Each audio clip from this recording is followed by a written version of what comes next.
आप सब लोगों को मेरा नमस्कार। आज का दिन भारत के इतिहास में एक तरह से भारतीय जनतंत्र के लिए काला दिन साबित हुआ। आज संसद के अंदर दिल्ली के लोगों को गुलाम बनाने वाला बिल पास कर दिया गया। ये बिल दिल्ली के लोगों को बेबस बना देता है, असहाय बनाता है, लाचार बनाता है, गुलाम बनाता है। जब हम आजाद नहीं हुए थे 1935 में, अंग्रेजों ने एक कानून बनाया था। उस कानून का नाम था गवर्नमेंट ऑफ इंडिया एक्ट।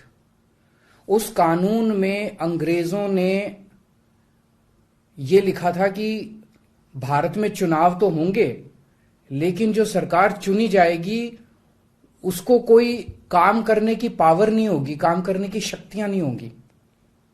जब हमारा देश आजाद हुआ तो हमने संविधान बनाया और संविधान में हमने लिखा कि चुनाव होंगे, लोग अपनी सरकार चुनेंगे और जो सरकार चुनेंगे उस सरकार को लोगों के लिए काम करने की सारी शक्तियां होंगी।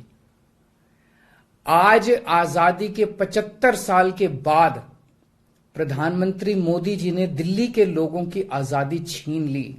उन्होंने 1935 वाला अंग्रेजों का कानून बनाया है कि दिल्ली के लोग चुनाव तो होंगे, दिल्ली के लोग अपनी सरकार तो चुनेंगे, लेकिन उस सरकार को काम करने की कोई भी शक्ति नहीं होगी। ये कानून आज हमारे देश की संसद ने पास किया है। दिल्ली के लोगों की वोट की अब कोई कीमत नहीं बची है। अब सरकार बनाई, उस सरकार की कोई शक्ति नहीं है। सुप्रीम कोर्ट ने एक आदेश दिया था, 11 मई को सुप्रीम कोर्ट ने आदेश दिया था। सुप्रीम कोर्ट ने क्या कहा? सुप्रीम कोर्ट ने कहा भारत एक जनतंत्र है।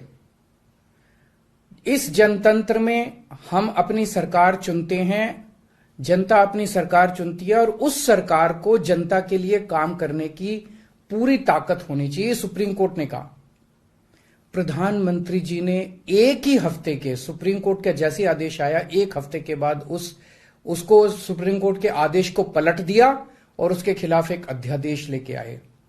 और आज हमारे देश की संसद ने उस अध्यादेश को इस देश का कानून बना दिया कि अब दिल्ली के लोगों की चुनी हुई सरकार को काम करने की कोई ताकत नहीं होगी।